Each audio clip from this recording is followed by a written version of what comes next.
नमस्कार स्टूडेंट्स, आप सभी को। देखिए स्टूडेंट्स, हम लोगों ने पिछले वीडियो में फिजिकल क्वांटिटीज़ के बारे में जाना था, भौतिक राशि के बारे में। तो आज हम लोग देखते हैं कि उस तरीके से उसको कैसे डिफाइन करते हैं और समझते हैं। तो देखिए स्टूडेंट, हम लोग बात किए थे पिछले वीडियो में फिजिकल क्वांटिटीज़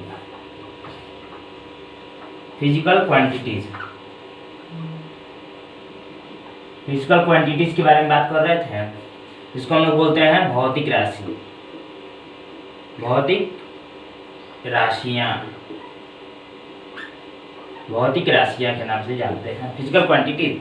मैंने आप लोगों को पिछले वीडियो में इसको बताया था कि इसको दो भागों में बांटा गया है स्टूडेंट्स। एक है आधारी राशि,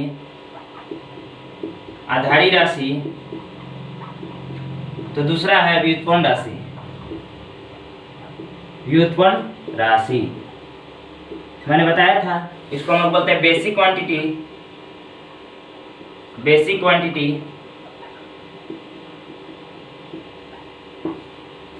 डिराइव्ड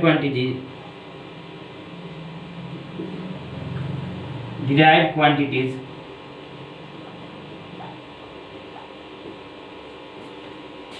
तो इस तरीके से आप देख रहे हैं स्टूडेंट्स कि मैंने पिछले वीडियो में जो बात बताया था आपको मैं फिर से बता देता हूँ यहाँ पर कि पहला हमारा जो टॉपिक्स है फिजिकल क्वांटिटीज है, जो कि भौतिक राशि है। तो भौतिक राशि को दो भागों में बांटा गया, आधारी राशि, दूसरा इसको बोलते हैं बेसिक क्वांटिटीज, इंग्लिश में बेसिक क्वांटिटीज है, और दूसरा है व्युत्पन्न राशि, जिसको हम लोग बोलते हैं डिराइव्ड क्वांटिटीज, व्युत्पन्न राशि। ठीक है, तो हम लोग जानेंगे आज स्टूडेंट्स, आज हम लोग फर्स्ट टॉपिक के बारे में जानेंगे कि आधारी राशि होता क्या है। यहाँ समझ सकते हैं, देखिए आधारी राशियाँ, इसको समझते हैं वैसी राशि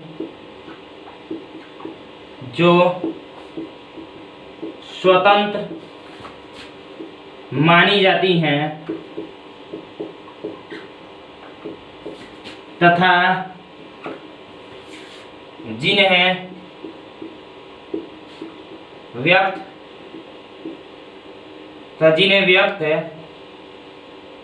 करने के लिए किसी अन्य राशि की सहायता नहीं ली जाती है, किसी अन्य राशि की सहायता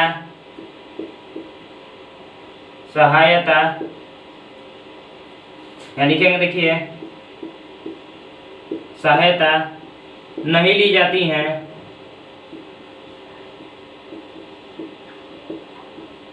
उसे आधारी राशि कहते हैं। आधारी राशि कहते हैं। सबसे पहले समझेंगे स्टूडेंट्स कि हमारा जो आधारी राशि होती है ये क्या है।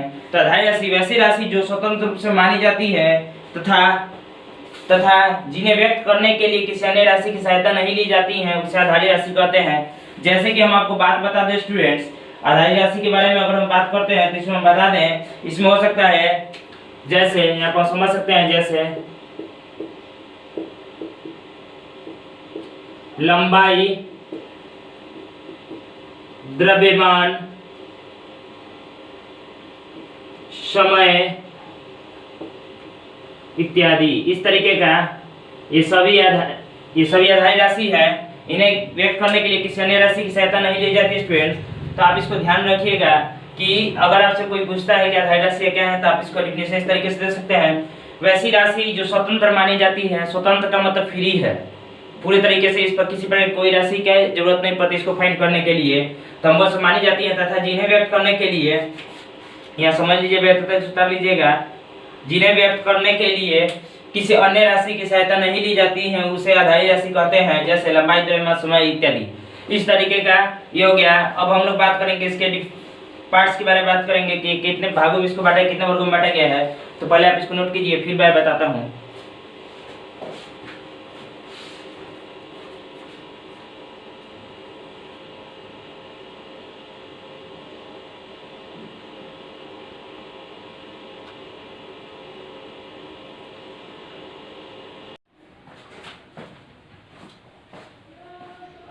तो देखा स्टूडेंट्स, आप लोगों ने अभी मैंने आपको बताया कि आधारी राशि किसे कहते हैं, उससे एग्जाम के माध्यम से भी समझाया। तो आइए हम लोग कुछ महत्वपूर्ण आधारी राशि के बारे में जानते हैं तथा उनके सही मात्रा के बारे में जानते हैं। तो देखिए आइए, पहला जो हमारा देखिए महत्वपूर्ण में अगर हम बात करेंगे तो लिख देते हैं पहले यहाँ पर कुछ महत्वपूर्ण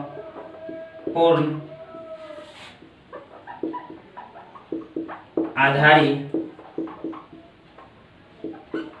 राशियां एवं उनके एसआई मात्रक। देखिए स्टूडेंट्स, यहाँ बात करेंगे जो हमारा पहला होगा लंबाई। लंबाई की अगर हम बात करते हैं तो इसका एसआई मात्रक होता है मीटर। उसके बाद दूसरा है द्रव्यमान। द्रव्यमान की बात करते हैं इसका होता है किलोग्राम।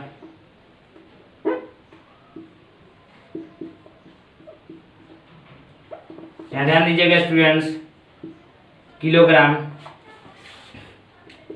तीसरा बात करेंगे समय की बात करेंगे तो इसका होगा सेकेंड। सेकेंड हो गया। उसके बाद हम बात करेंगे विद्युत धारा। विद्युत धारा तो इसका हो जाएगा एम्पियर। एम्पियर हो गया। उसके बाद बात करेंगे स्टूडेंट्स तापमान की बात करेंगे। तापमान ये भी एक प्रकार का आधारी राशि है स्टूडेंट्स। तापमान की अगर आप बात करते हैं तो इसको हम लोग केल्विन में, इसका ऐसे मात्रक केल्विन होता है। केल्विन, इसको सेल्सियस में भी डिनोट करते हैं। केल्विन ये कह सकते हैं, सेल्सियस भी होता है इसका। 6 नंबर बात करेंगे अगर हम लोग तो होगा हमारा ज्योति तीव्रता। ज्योति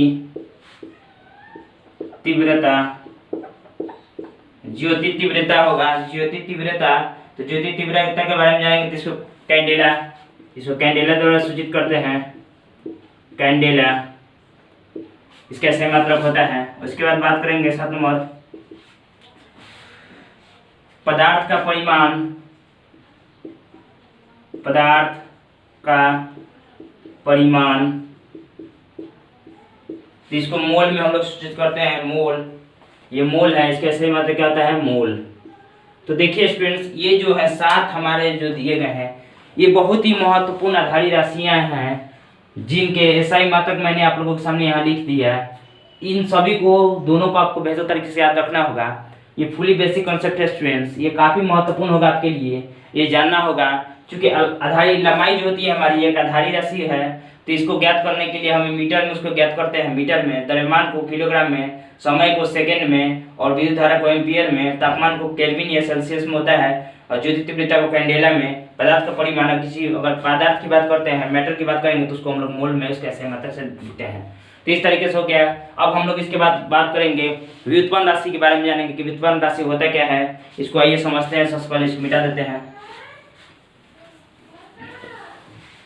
देखिए स्टूडेंट्स, तो यहाँ बात करेंगे अगर आप तो देखिए व्युत्पन्न राशि के बारे में हम लोग जानेंगे कि व्युत्पन्न राशि होता क्या है। सेकेंड है हमारा व्युत्पन्न राशियां। व्युत्पन्न राशि जानेंगे डिराइव्ड क्वांटिटीज,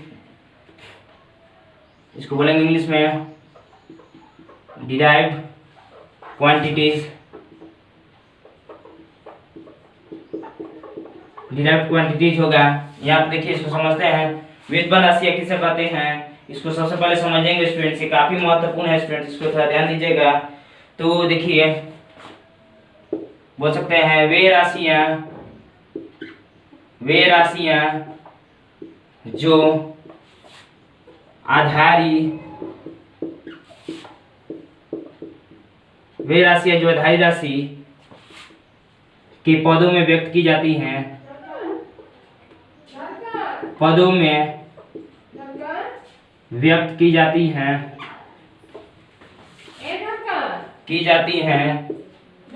देखिए यहाँ पर वे राशि जो आधारी राशि पदों में व्यक्त की जाती हैं। अर्थात हम लोग इसको इस तरीके से कह सकते हैं, अर्थात जो आधारी राशि पर निर्भर रहती हैं उसे व्युत्पन्न राशि कहते हैं। व्युत्पन्न राशि कहते हैं। तो देखिए स्टूडेंट्स, व्युत्पन्न राशि क्या है? वे राशियां जो आधारी राशि के पदों में व्यक्त की जाती हैं, अर्थात हम इसको इस तरीके से कह सकते हैं, अर्थात जो आधारी राशि पर निर्भर करती हैं उसे या उन्हें व्युत्पन्न राशि कहते हैं। इसको हम लोग समझ सकते हैं इस तरीके से स्टूडेंट्स। जैसे हम बात करेंगे, अगर आप जैसे की बात करेंगे तो देखिए जैसे में हो जाएगा आपका, जैसे में हो जाएगा आयतन, क्षेत्रफल, बल, कार्य, इस तरीके से होगा स्टूडेंट्स, ऊर्जा इत्यादि। ये सबसे पहले जानेंगे स्टूडेंट कि सभी क्या है, ये सभी व्युत्पन्न राशियां हैं। क्योंकि आप जानते हैं कि अगर हम बात करेंगे क्षेत्रफल की, तो इसके लिए हमें लंबाई और चौड़ाई या जो भी चीज़ है, किसी भी अगर हम आकृति का क्षेत्रफल ज्ञात करें तो उसके लिए दो चीज़ की आवश्यकता हो सकती है, लंबाई या चौड़ाई की बात होगी। तो यहाँ पर इस तरीके का अगर करते हैं तो चूंकि लंबाई क्या है, हमारा आधारी राशि है, तो आप देख सकते हैं हम लोग व्युत्पन्न राशि को ज्ञात करते हैं तो ये आधारी राशि के पदों में ही व्यक्त की जाती हैं। तो हम इस प्रकार कह सकते हैं कि वे राशियां जो आधारी राशि के पदों में व्यक्त की जाती हैं, अर्थात जो आधारी राशि पर निर्भर करती हैं, उन्हें व्युत्पन्न राशि कहते हैं।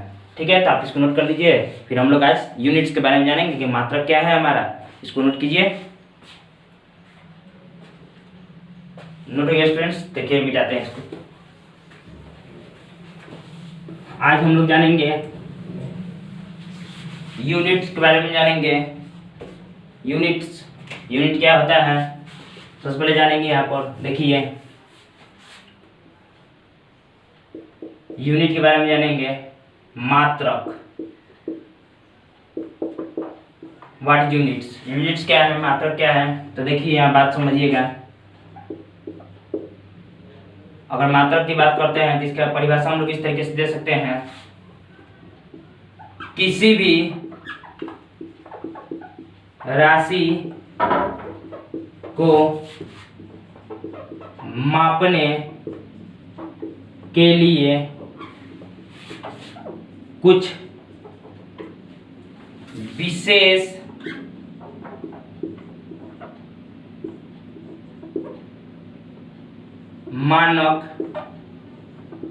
विशेष मानक मापों की आवश्यकता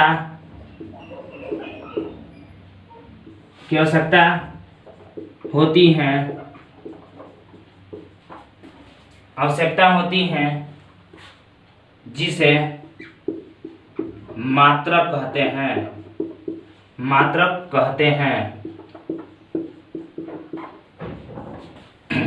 देखिए स्टूडेंट, समझ सकते हैं आप इस तरीके से कि मात्रक क्या है, यूनिट्स क्या है, तो आप समझ सकते हैं। थोड़ा सा मैं आपको बता दूं बेहतर तरीके से। आइए देखते हैं मात्रक क्या है। किसी भी राशि को मापने के लिए कुछ विशेष मानक मापों की आवश्यकता होती है जिसे मात्रक कहते हैं। अगर आप बात करेंगे, जैसे कि एग्जाम्पल में अगर हम आपको बता दें, समझा दें स्टूडेंट, तो देखिए समझिए कि अगर बात करेंगे हम लोग लंबाई की, ठीक है, तो देखिए लंबाई जो है हमारे ये क्या है, आधारी राशि है, लेकिन हम लोग इसको ज्ञात कैसे करते हैं, मीटर में करते हैं। तो मीटर में करते हैं ना, तो देखिए लंबाई ज्ञात करने के लिए मीटर या सेंटीमीटर की आवश्यकता होती है ना, मीटर, सेंटीमीटर, मिलीमीटर होता है, किलोमीटर, ये बहुत सारे होते हैं। तो हम लोग कहने का था जो आया है यही हमारा मात्रक है, इसी को हम लोग मात्रक बोलते हैं। ये हमारा राशि है, ये राशि है और ये हमारा मात्रक हो गया है। इस तरीके से हम समझ सकते हैं।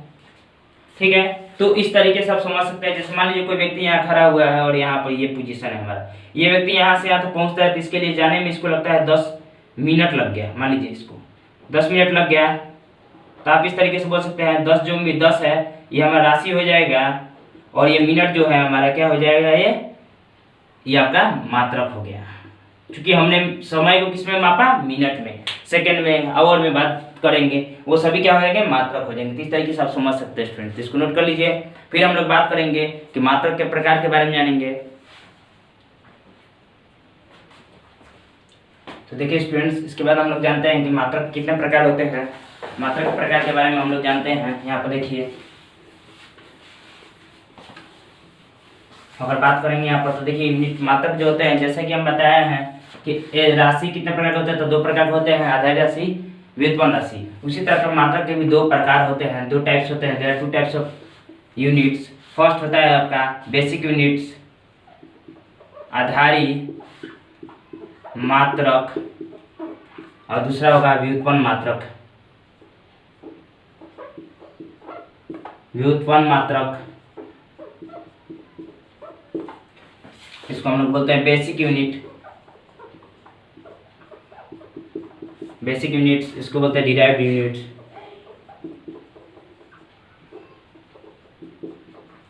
ठीक है, तो बात करेंगे, अगर बेसिक यूनिट्स की बात करेंगे स्टूडेंट्स, तो बोल सकते हैं वे मात्रक जिन्हें ज्ञात करने के लिए किसी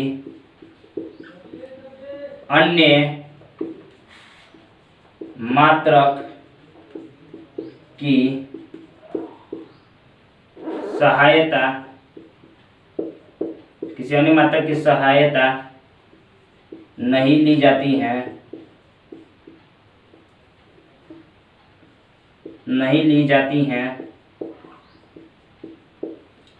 उसे आधारी मात्रक कहते हैं। मात्रक कहते हैं। कहने का अर्थ है स्टूडेंट्स, तो जैसे कि मैंने बताया था आधारी राशि का डिफिनीशन, इसी प्रकार इसका भी होता है, वे मात्रक जिन्हें ज्ञात करने के लिए किसी अन्य मात्रक की सहायता नहीं ली जाती हैं, उसे आधारी मात्रक कहते हैं। इसको मूल मात्रक के नाम से भी जाना जाता है। स्टूडेंट जान लीजिएगा इसको भी बेहतर तरीके से। और आइए इसको बात करते हैं, तो ये होगा वे मात्रक जो आधारी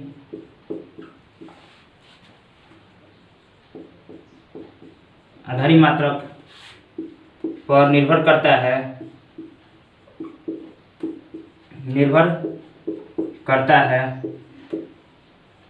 उसे व्युत्पन्न मात्रक कहते हैं। व्युत्पन्न मात्रक कहते हैं। आइए थोड़ा समझ लेते हैं इसको। तो देखिए स्टूडेंट्स, मैंने क्या बताया आपको कि आधारी मात्रक किसे कहते हैं। तो देखिए, वे मात्रक जिन्हें ज्ञात करने के लिए किसी अन्य मात्रक की सहायता नहीं ली जाती है, उसे आधारी मात्रक कहते हैं। या कह सकते हैं इस तरीके से, वो मात्रक जो किसी अन्य मात्रक पर निर्भर नहीं करता है। कहने का अर्थ है कि अगर हमको आधारी मात्रक ज्ञात करना होता है तो उसके लिए हमें किसी अन्य मात्रक की आवश्यकता नहीं पड़ती है, तो यह आधारी मात्रक हो गया। और यहाँ पर बात करेंगे कि व्युत्पन्न मात्रक की, तो वे मात्रक जो आधारी मात्रक के पर निर्भर करता है या आधारी मात्रक के पदों में व्यक्त की जाती है, उसे व्युत्पन्न मात्रक कहते हैं। तो इस तरीके से आप समझ सकते हैं, ये काफी इंपॉर्टेंट होगा आपके लिए। तो देखिए स्टूडेंट्स, ये हो गया हमारा मात्रक, उसके प्रकार हो गए, उनके डिफिनेशन मैंने दे दिए अभी। अब हम लोग थोड़ा बारे में जानेंगे, यूनिट सिस्टम के बारे में जानेंगे कि मात्रक पद्धति क्या है। ठीक है, तो देखिए इसको मिटाते हैं। यहाँ पर हम लोग देखते हैं, यहाँ पर मैंने मिटा दिया इसको, और अगर कोई समस्या है तो वीडियो को रोक कर उसको नोट कर लीजिए स्टूडेंट्स। तो आइए देखते हैं, हमारा आज का जो अभी टॉपिक्स है नेक्स्ट ये है यूनिट सिस्टम के बारे में हम लोग जानेंगे कि यूनिट सिस्टम क्या है। यूनिट सिस्टम के बारे में जानेंगे, मात्रक पद्धति, इसको हम लोग क्या बोलते हैं इंग्लिश में, हिंदी में मात्रक पद्धति।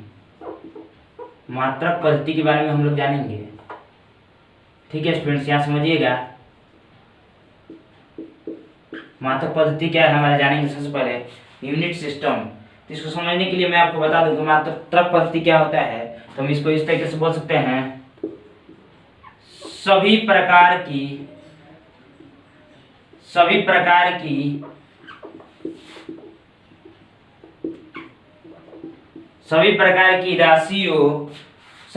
राशियों के लिए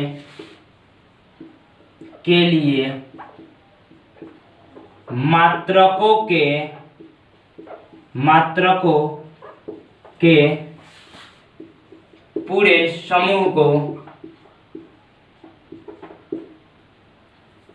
के पूरे समूह को मात्रक पद्धति कहते हैं।